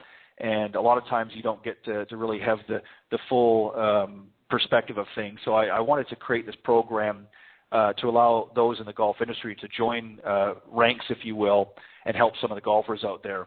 And that's one of the purposes. So always interested in suggestions. If you have topics or somebody that's in the golf industry, maybe you're a student and you've got a great instructor that you've been working with for the last little while and you think he'd be a great person to have on the program, tell him to get in touch with me. And you can do that by giving him my email address at ted.golftalklive@gmail.com. And I think Gary's here with us now, so let me just bring him on here.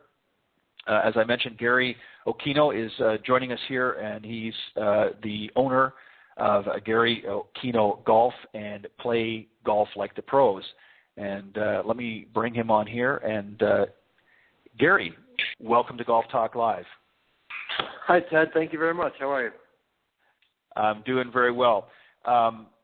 Gary, I don't know if you had a chance to listen to the earlier part of the program and that, but we talked a lot about, in a couple of areas, about the fitness side as well as, sort of your traditional golf instruction. And I think that it's something that's slowly, or more rapidly now, but becoming more commonplace, especially at the top level, where fitness is becoming a big proponent of golf as well. And I just wanted to sort of get your thoughts on that as well as somebody that's in the golf business about how important fitness is.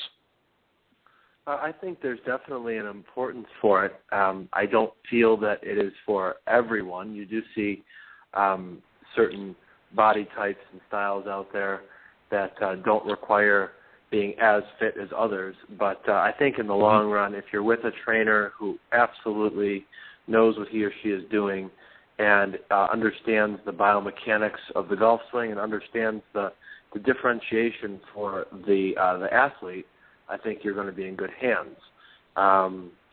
So I'm a proponent of fitness overall, but there are exceptions, and I don't consider it to be an absolute must.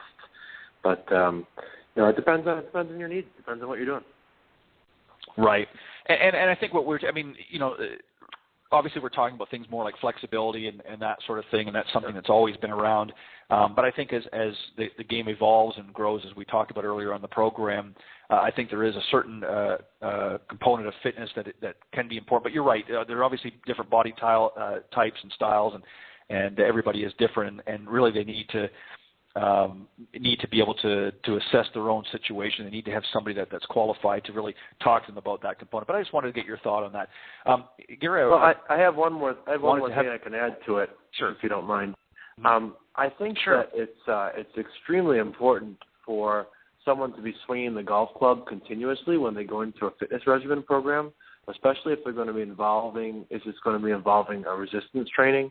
I've seen a lot of really good golf swings. They do an off-season program, especially I'm up in the Northeast. I'm in the Buffalo area.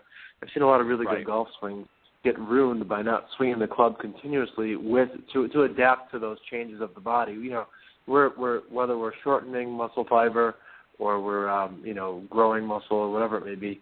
I think it's just as long as you're swinging the club continuously and aggressively, I think a program is going to be real good for you for the most part. Fantastic. Gary, I wanted to, I know you'd sent me over some things that you wanted to talk about tonight, and the first one is you talked about mind technique synergy and how that's become part of your coaching regimen, if you will, and coaching style. First up, explain what is mind technique synergy, just for the listeners out there, and then explain how you've been incorporating into that your coaching. Sure, Ted. Well, mind technique synergy is not any one thing. It's really a concept. It's understanding that golf is not all mind or mental, nor you can't just sit around on a couch and visualize your way to great golf, but it's also not all technique. And I think this is where people tend to really struggle. They go to the range or they get golf lessons and they feel like, okay, they're going to go get some technical instruction, they're going to fix their swing, and everything's going to be great. And so it's really the understanding that it's not all mind, it's not all technique. It's how you put them together that counts. So, for example, an example of mind technique synergy would be whenever I work with a student, I had plenty today, we're going to make technical adjustments, to their chipping style or their pitching style or their golf swing or their driving. But we're very cautious to make sure that we compartmentalize where the person is thinking about their mechanics and their swing and where they're not. So an example of mind technique synergy would be to make sure you have a thinking zone and a playing zone. You're thinking away from the ball and you're playing over the ball. and how you practice and how you think. So there's 5 or 6 key principles to it, but it's really the idea of understanding that we as humans we have a neurophysiology, neuro meaning neurons or neurology, and then a physiology meaning the body, and it's how it works together that matters. There's no such thing as muscle memory. It's really about a brain-body connection. So once that's kind of understood, you can open yourself up to receiving good help. And it doesn't really matter. Since we have lots of qualified, I'm sure you talk to great pros all the time. I was on a few months ago with a couple of excellent, outstanding golf professionals. But even with great information, you have to know how to apply it. And that's really what my coaching program is about, is teaching you how to apply what you're doing and teaching you how to take that technical instruction and making it, sort of what I would call holistic, and making it so you can perform and play, especially for the average person who has a job and a career. So. Right, exactly. And taking that into context, how do you, what do you feel is some of the things that have helped make your coaching program as successful as it is? What are some of the key elements that have helped you to make it a successful program? Well, the first key element was lots of failure. I was what I consider to be very, very similar to a lot of golf professionals. I'm 17 years in now, and let's just say maybe years 1 through 7, we'd have students hitting the ball real nicely on the range. Let's just say I had a lesson with Mr. Smith or Mrs. Smith, and Mr. Smith was hitting the ball great on the range, and really striping it, excited, would literally walk over to the golf course 10 minutes later and then, go play. And I'd see Mr. Smith after his round, and at our course, at our country club, when you're walking off of 18, there's a big hill, and, you'd see guys, you see them walking up the hill, trudging up the hill, and kind of looking dejected, like Eeyore the donkey from Winnie the Pooh, woe is me, oh. Mm-hmm. And I'd say, hey, Mr. Smith, how'd you play?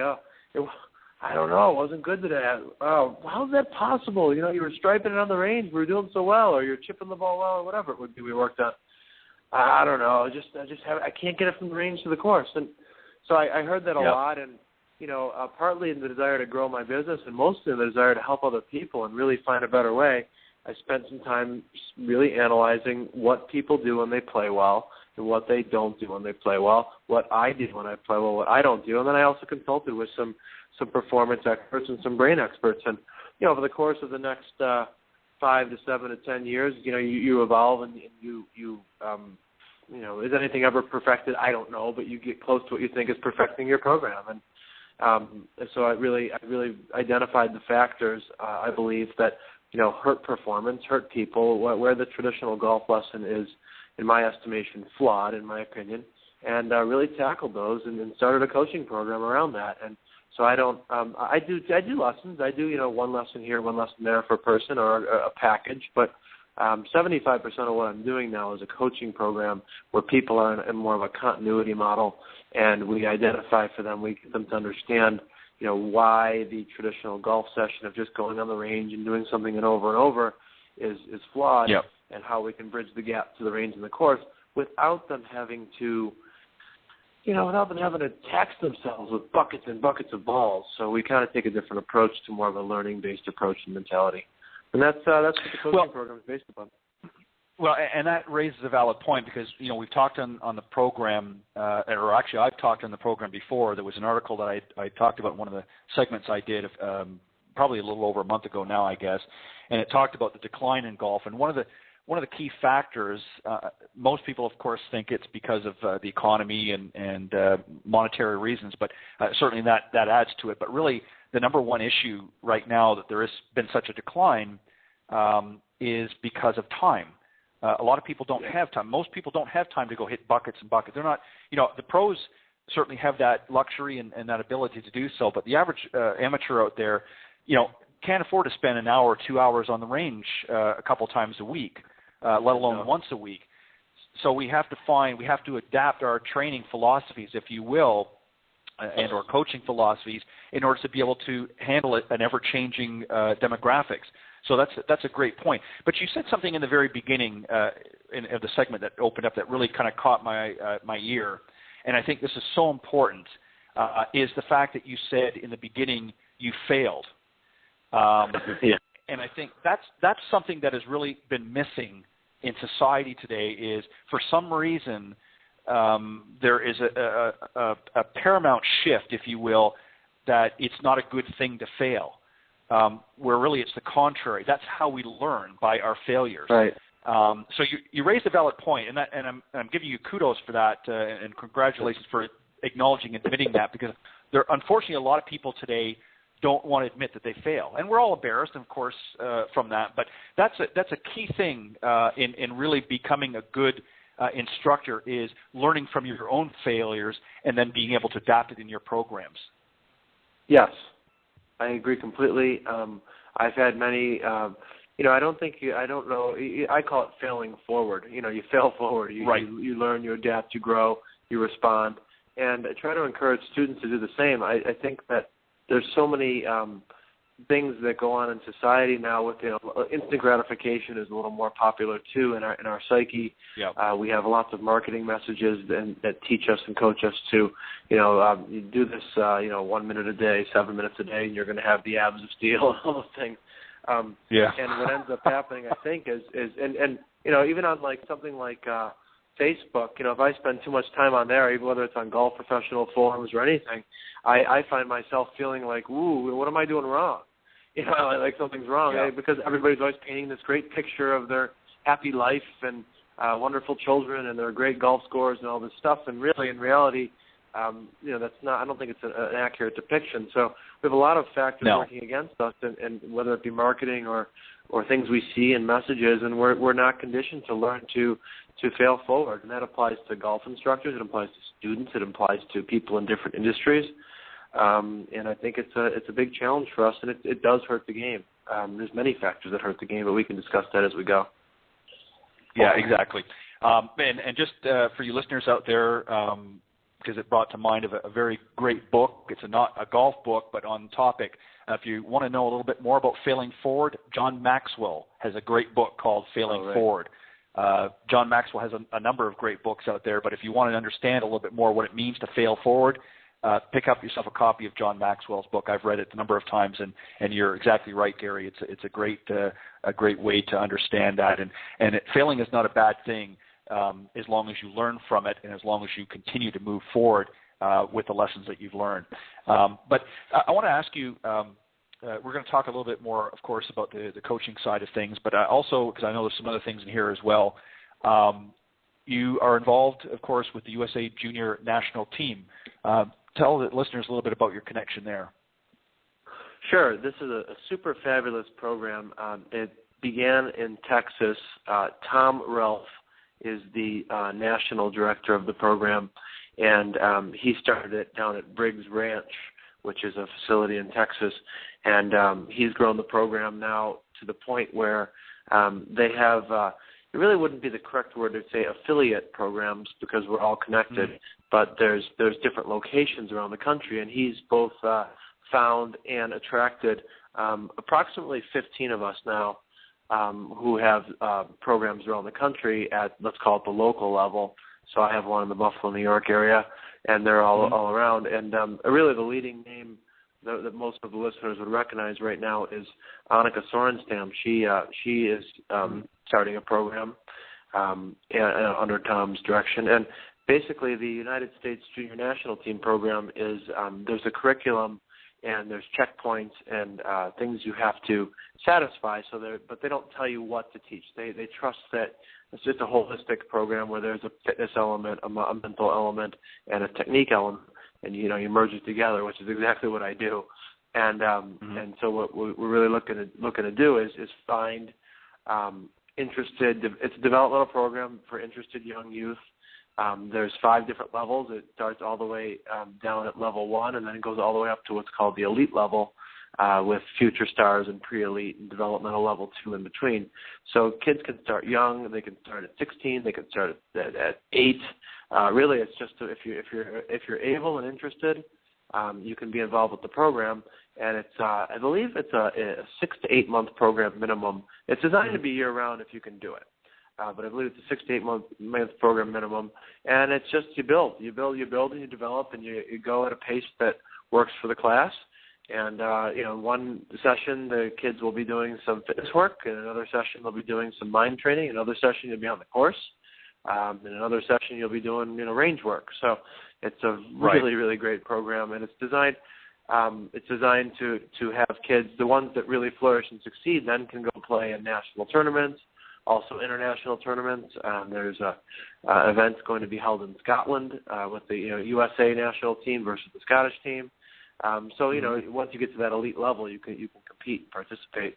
And naturally, what it's also doing is it's good for kids who want to get scholarships eventually. It's another vehicle or avenue, similar to something like the AJGA, which is the American Junior Golf Association. Something like that, similar where coaches can really take notice of who's playing well, who's doing what. Alice, everybody, data's kept, scores are kept. Your ability to pass these checkpoints are kept. So it's a formal program where there is but they also don't tell you what to teach. They just trust that you'll be able to use your expert abilities to get the kids to satisfy the criteria, and it's great. Well, and anything that really helps to grow the game, and junior golf I think is extremely important. There's a lot of great programs and individuals out there that are working very diligently at some of the youngest ages. That you can imagine, and I think it's great. I think that's where the game, don't get me wrong. I mean, it's nice to watch the tours and things like that, and it's great to see that area expand. But I think more of the resources that are coming through, not only the tours and sort of the upper echelon of golf, need to sort of funnel back down into the junior programs more, because especially in these times where you have a difficult economy in that.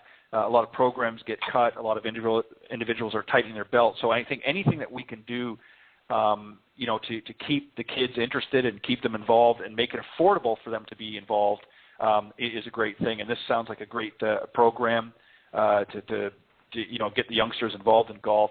And it's a great personal, as we've all experienced in time, golf very closely mimics life. And so there's a lot of great life lessons that can be learned in being involved with golf as well, much more really than a lot of other sports. So great work on that. And before we wrap up at the end of the program, I want you to remind us about that program, if you will, Gary. But I want to one of the other things that you sort of pushed across to me here, and I want to talk about this, and this is where we're going to bring back in your coaching end of it. Why do you feel a lot of people struggle to improve? I mean, to give you an example, before I let you answer that, let me just clarify it for a second. It's no secret. I mean, you ask anybody in the golf business, they'll tell you this. Handicaps have certainly not come down very much for the most part on average, on a national average, for quite some time now. And a lot of people are puzzled by that, with considering all the advancements in technology and all the advancements in coaching and teaching and so forth, and yet the handicaps still sort of seem to be hovering. Why do you feel that people are still struggling to improve? Well, I feel like there's a number of answers. I'll give you what I feel are the top few. I'll give you the top two or three. I think the first one goes back to how instruction is given. I strongly feel that having just a half-hour session or an hour session on the range and repeating that model is I won't go so far as to say it's detrimental, but it's not conducive to how the brain learns. I think you need to be creative, and we as PGA golf professionals need to be on the course with students. We need to things that are intuitive to us for whatever reason are not intuitive to the student. Also, even how we price and package our lessons by the industry standard, here's my one lesson rate, and then here's my 4-pack or a 5-pack. It gets people conditioned, I think, the wrong way. We're not promoting what I would call brain learning, and we're not promoting a learning that helps again, I keep saying the neurophysiology. I'll call it the mind-body connection from here on out. So I think that's the first thing, is I just don't think that we're really going across things, whereas other sports and things, have a little more connection to that and understand learning principles better. The second reason, I think, is that, I want to be somewhat careful here, but I might as well be somewhat blunt as well.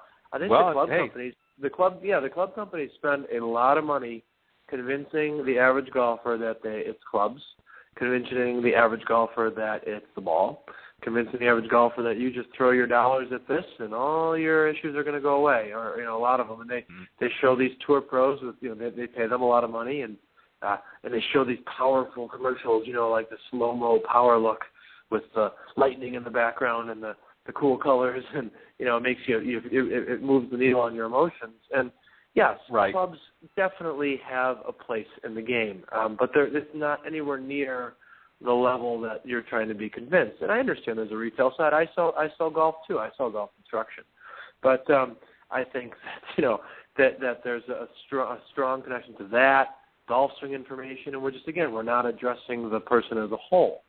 So I think that's a piece of things. And I also feel like the intangibles are not coached enough. We don't tell someone right from the get-go. Let's say you're my student. I'd say, Ted, just so you know, if we're going to the bank today, the bank needs to have 100% of its transactions work. The stoplights need to have 100% of those things work. In golf, it's kind of like baseball. In baseball, you hit 1 out of 3 brilliantly. You're in the Hall of Fame. In golf, 50 or 60%. If you do about half your shots reasonably well, you're ahead of the game. I think tour pros come off the course and they usually say about 4 to 6 of their shots were, like what they really, really wanted, and the rest is about the quality of their misses. Now, I'd take all their shots, and most of the people listening would take all their shots. But the reality is the game's challenging and difficult. We don't have a very good standard. And then also from the get-go, I had a couple of beginning ladies the other day, and I was explaining par 3s, par 4s, and par 5s, and they said, okay, well, who's going to score like that? I said, nobody. I said, I barely do that. I said, if you get an 8 right now, that's good. And I think the standard you get set up with in when you mirror it to life and other things, and also when you look at what par is, I think it becomes incredibly difficult. So I think that there's it's just a lot of factors working against people, and I'm personally very committed to getting those out in the open and attacking those a little bit. I believe it all has a place, but I don't want to see people suffer from the overdoing of certain things. Yeah, and it's funny you mentioned that. I won't get into it all because if you want, Gary, you can listen to the first part of the program. But when I brought on the panel this evening, I had received an email question from somebody that something that I had said on a previous, or actually a number of times, and it was right on one of the points that you had made. And I'll read you out the question here, just since you didn't have the ability to Sure. check it out earlier. But then you can listen to my response to it. But the topic that I chose was really technology, good or bad, and obviously there's pros and cons on both sides. But the gentleman wrote in, he said, Ted, you'd mentioned a few times on your show about some of the new equipment, particularly the driver. You've said that you don't necessarily think that they deliver on what they promise, and I would be interested in, and of course, he wants the panel's discussion, but he also wanted me to explain that. And I agree with you 100%. And don't get me wrong, I think there's a lot of great technology out there. I think the equipment is great, but the key factor that has to be emphasized, and certainly you're not going to get in the marketing, is that people have to understand how to use the equipment properly first before they go out and invest the resources and the dollars in buying it. In other words, as an example, and again, I won't get into all of it, but you're looking at some of the new technology coming out there, and you're looking at a $300 to $400 driver. Well, if somebody doesn't know how to put the club face squarely on the ball to begin with and can't hit or is in the trees half the time, doesn't need to be investing in a $400 driver. What they really need to do is become a better player first, and then maybe consider getting that new XYZ driver, maybe as a graduation gift, if you will, from some great golf instruction, a great learning. And I think it's the other way around. As you said, I think people are being sold a bill of goods saying that if you get this product or that product, you're going to be a better player, and that's not the case. And I think that the people in the industry know that, but the average consumer out there are still buying into that, and that's a very valid point. And that was something that we talked about right from the get-go tonight. There's no question that your clubs need to be fit for you. There's no question Sure. that clubs in 2014 are better than in 2007 and better than Sure. 2000 and so on and so forth. There's no question that the latest, TaylorMade driver or Callaway or Ping driver is far better than the wooden drivers we use. That's hands down, undeniably the case. Then there's also no question things like TrackMan and FlightScope, they really are outstanding devices and data and tools that allow you to not guess when you can measure. And they're fabulous. Sam taught Tommy, however it's pronounced, all those tools for putting. They're fabulous, and I highly recommend those things with coaches and instructors that know how to use them properly, know how to translate the data, and don't overwhelm the student. There's some fine golf instructors out there who use these things brilliantly, and some of them don't even share the data with the student. They just know how to measure, they know how to take the data, and they know how to translate it, and then they know how to put it into a person's learning style. Same with clubs. Yeah. You want to have clubs that fit you. You want to have clubs that match your weight and Sure. your length. But just to think that this year's driver is going to make that much of a difference over last year's driver and its own standard settings and all that, you're a little bit kidding yourself. So I think there's a time and a place for everything, and there's a time and a place for instruction too. I mean, sometimes the best thing you can do. I remember an old lesson from Harvey Penick. Ben Crenshaw and Tom Kite asked him how to hit a lob shot, and he took a bucket of balls, he dumped them behind some hedges, and he goes, "Here, guys, see you in an hour. Learn how to hit them over the hedges." And sometimes you just have to let the student, have a little of that failing forward mentality as well, and learn how to fish for themselves, so to speak. So there's times where even as instructors and coaches, we're too involved and we're unhealthy. Sometimes we have to back off. So I think you just have to know there's a time and a place for everything, and what works for Tad might not work for Gary, and what might not work for Jim, and so on and so forth. But it's all a fine line.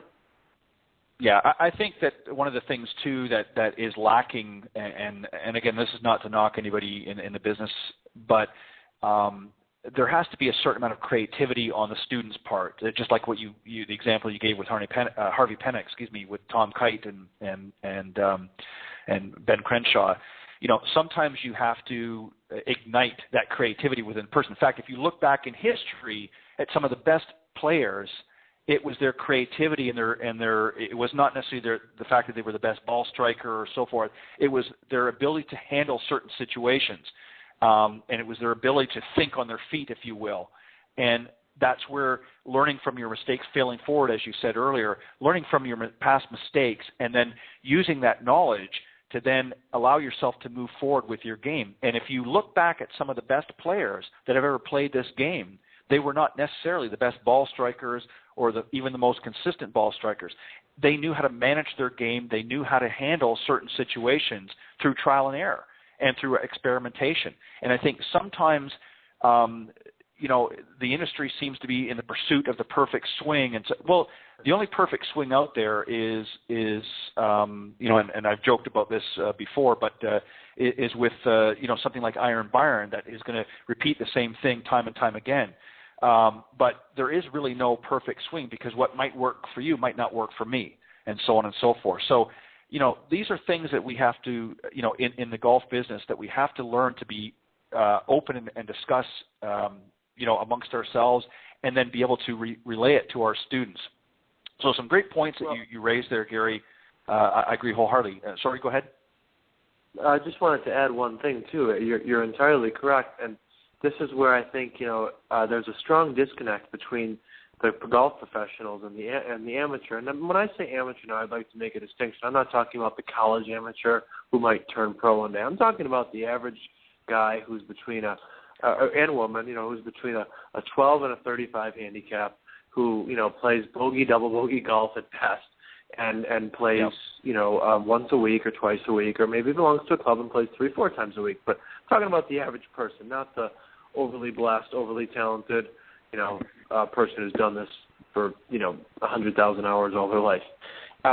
Right. There's a strong disconnect there, and I feel like we are not in the pursuit of of being what I would call be a better you, be a better amateur, be a better you. We're using the Tour Pro as the model, and what we don't see is the thousands and thousands of hours invested, the events, the tournaments, the fact that they probably do a little more natural ability, all these things, and we try to be something that we're not, and that's where basically made a distinction for my program. I don't pretend to try to tell somebody that this program is for the tour pro. My program's catered for the amateur, and it's why it succeeds, because it's using the realistic. It's somewhat realistic, but it's also somewhat idealistic in what we know about learning, and that's I think a big piece of things. We're modeling ourselves out off an unrealistic model. Right. Well, and that's true. And I mean, the majority of people out there that we're working with, I mean, not everybody's working with tour pros. I mean, it would be great. It's interesting, and I'm sure it's fun. But the majority of golfers out there that we're, here, and the reason why we're in business to help are your high handicappers, and we want them to improve, and we want them to, see results. And that's one of the reasons why the other reason why there's been a decline. A lot of people don't have 100,000 hours to spend to become a better golfer. Right. They have very limited time. And unfortunately, what it's done, this instant sort of gratification, as you had indicated on the program earlier, what's happened is people want these quick fixes. And, the problem with that is there is no quick fix. You have to be willing to invest time, and you have to be willing to invest the energy. And as golf instructors, there are certain things that we can tweak and modify to make it a less cumbersome or tedious process. But if you truly want to become a better golfer, it's like buying into the stock market. You have to invest, and you have to invest of your time. And if you don't want to invest time, then you're going to see modest results. I mean, and that's the real part of it. Let me ask you something. And speaking of pros, I know that you had one of the things that you'd sent over, you talked about Tiger Woods. And let's use him as an example, because obviously being the top player for so many years, if you had Tiger Woods' ear, what would you say to him, and what advice would you give him about his game? Well, the first thing I would tell him is, from what I would call a technical perspective, and I've never once seen his TrackMan numbers. I've never once talked to Sean Foley. I've never once talked to Tiger Woods since I played with him when I was 11. So I don't know him. I don't pretend to know what goes on in his camp, and I don't know anything really about him other than I'm kind of like every other guy out there. Right. I would say, from a technical perspective, as far as his golf swing goes, I don't see anything that's troublesome. I don't think that his swing's hurting his back. I don't think that, there's people who say, well, Sean Foley has been more of a stack and tilt model and this, that, and the other thing. And by the way, I think stack and tilt actually is, it depends on the person, of course, but I think it's actually, on the whole, a little more back-friendly than some of these weight shift swings that we try to, hear and learn. So I like when I say weight shift swings, I mean like shift your weight in the backswing to your right foot and then, back through and all that. The weight does shift in the downswing laterally. But let's not get too far off topic, I guess. I'm doing it to myself. The thing I would tell Tiger is, I think that there's a it's not a therapy, but a science out there called muscle activation techniques. It's known as MAT. Again, it's muscle activation techniques. And it's what Peyton Manning's done. Peyton Manning had at least two or three neck surgeries or back surgeries over the course of time. So I'll go with 2. I'm not really sure if it's more than that. And, he was out for a year, and all of a sudden nobody's heard about Peyton Manning having any issues. See, all of a sudden he's healed. Everything's great.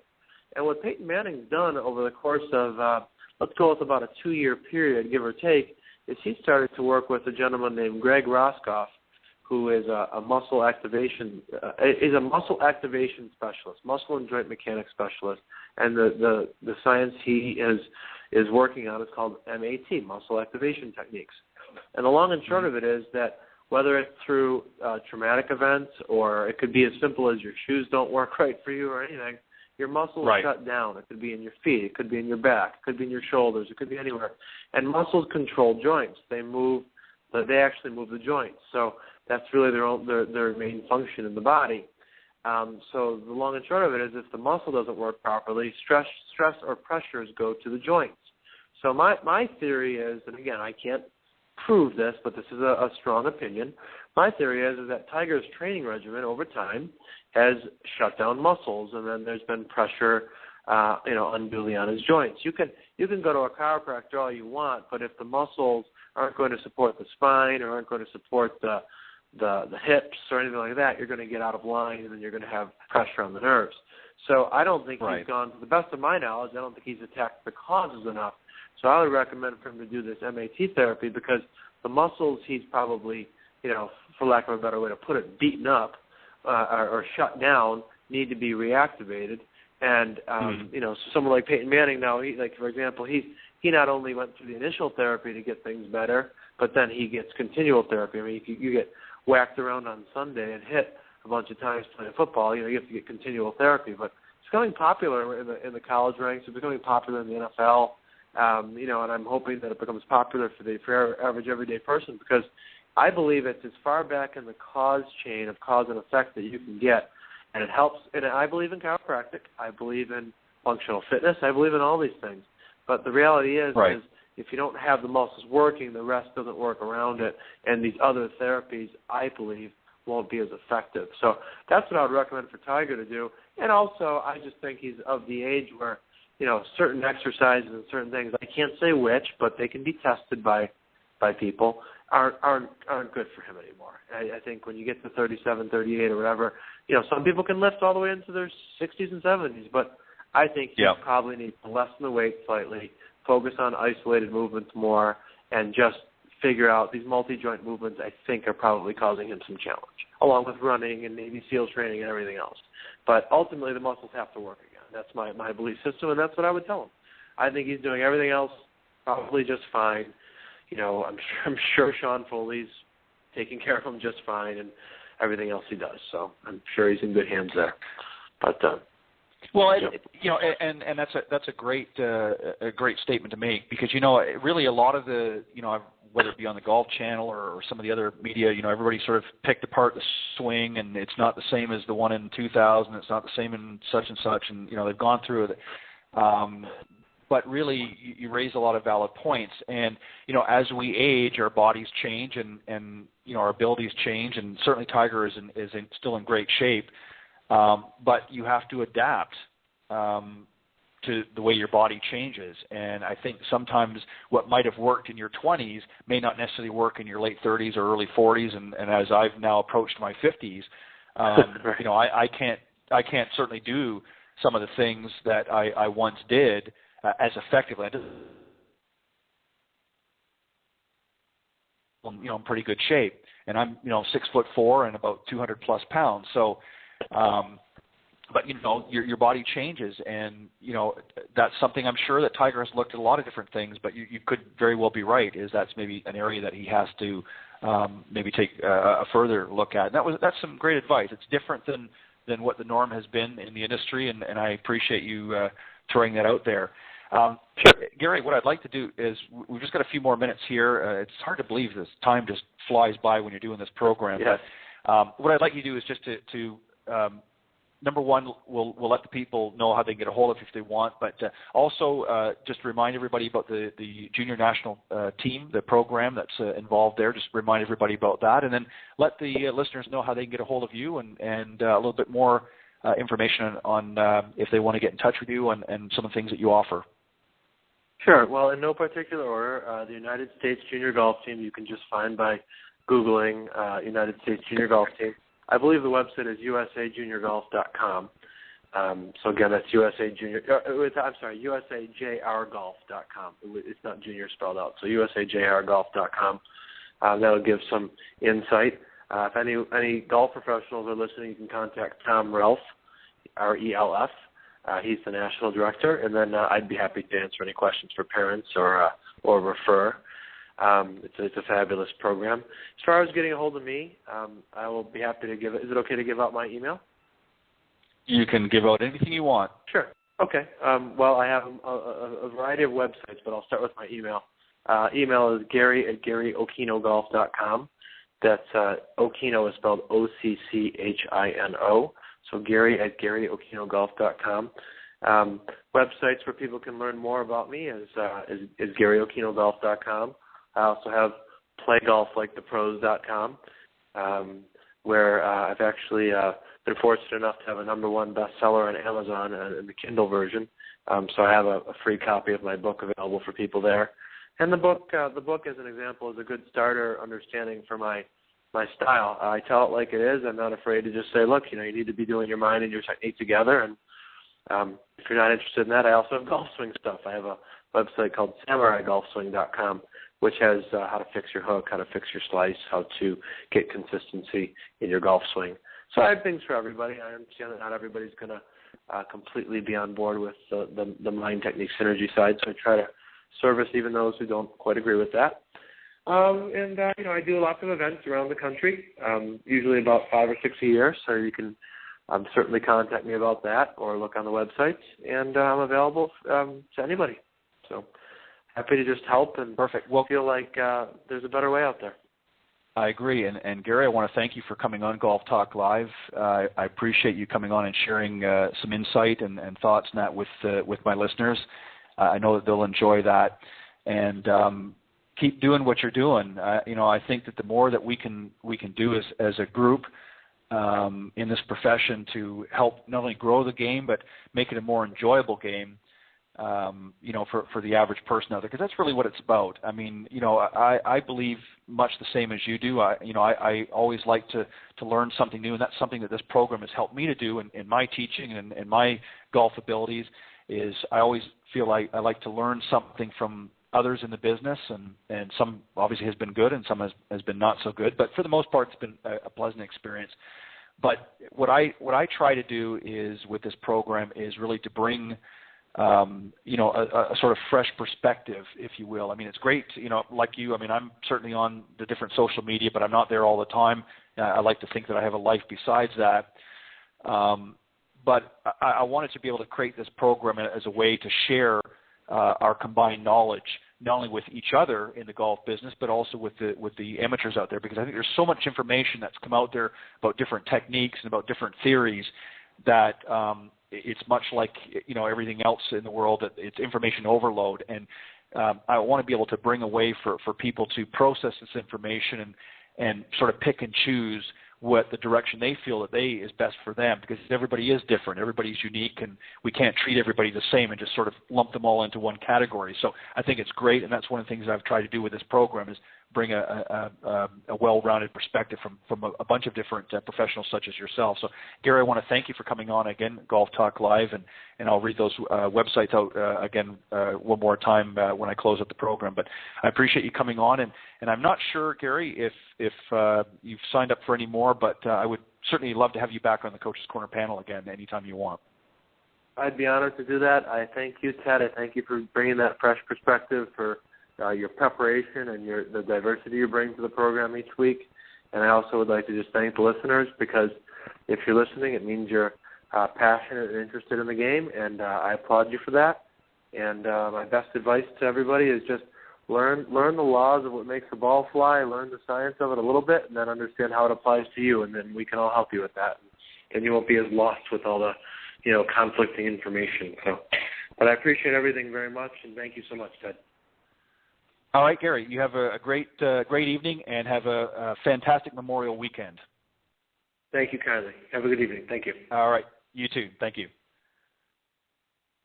Okay, everybody, just have a few moments here before we go off air tonight, and I just want to thank not only the special guest I had tonight, Gary Occhino, but I also want to thank my Coach's Corner panel, Robert Forman, and of course Scott Millman, for coming up on this evening and making an interesting Coach's Corner. I think we had some great discussion tonight.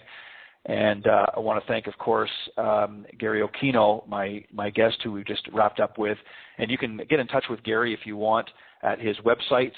Here are a couple of them here at www.GaryOcchinoGolf.com.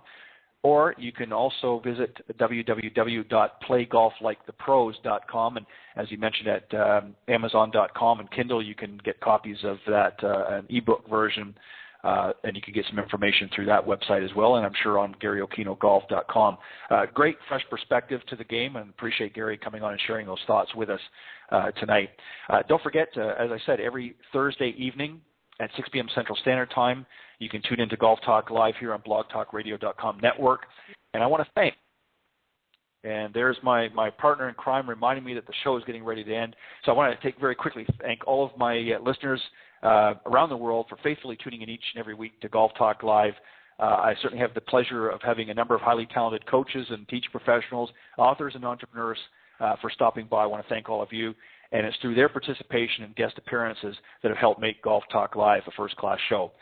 In addition, I want to, before I get cut off here, I want to give a special thanks to some of the sponsors and supporters of the program. Jonathan Laird of South Coast Golf Guide. Thanks, Jonathan, for all of your continued support and for advertising in the program. And you can get a copy of South Coast Golf Guide at southcoastgolfguide.com. Just follow that, or you can reach out to Jonathan if you're interested in advertising in his guide at jonathan@southcoastgolfguide.com. I also want to thank Meredith Kirk of Meredith Kirk Golf and Endless Golf Myrtle Beach Magazine. And she's also, of course, the 2014 Mrs. South Carolina, and she's going to be moving on to the Mrs. USA round of things in, I believe, August it comes up. So make sure you keep tuned to Meredith Kirk, another great supporter of the program. Also want to thank Tiffany Litherland for all your help in spreading the word and support for the program. And, of course, my good buddy, Mr. Bernie Pinder, founder and president, CEO of Ontic Golf, a great line of custom-designed putters, which I'm the proud owner of one, And, of course, over in Ireland, my good buddy, Mr. Peter Doyle of Doyle Golf Solutions.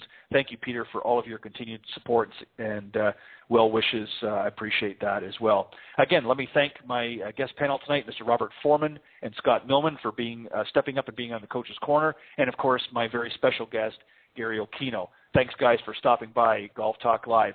And don't forget, next Tuesday, make sure you join right here on blogtalkradio.com for my other program, Tuesday mornings, where I'm joined by none other one of the hardest working ladies in golf, LPGA professional Cindy Miller. Her and I co-host a program called The Women of Golf every Tuesday at 9 a.m. Eastern Time on blogtalkradio.com. So you just go on to blogtalkradio.com's website, type in the search key Women of Golf, and you'll be able to tune into that every Tuesday morning at 9 a.m. Eastern Standard Time. Thanks, guys, for tuning in. Have a great Memorial Weekend, everybody. God bless, and I will see you right here next Thursday at 6 p.m. Central Time, right here on Golf Talk Live. Thanks, and have a great weekend, everybody.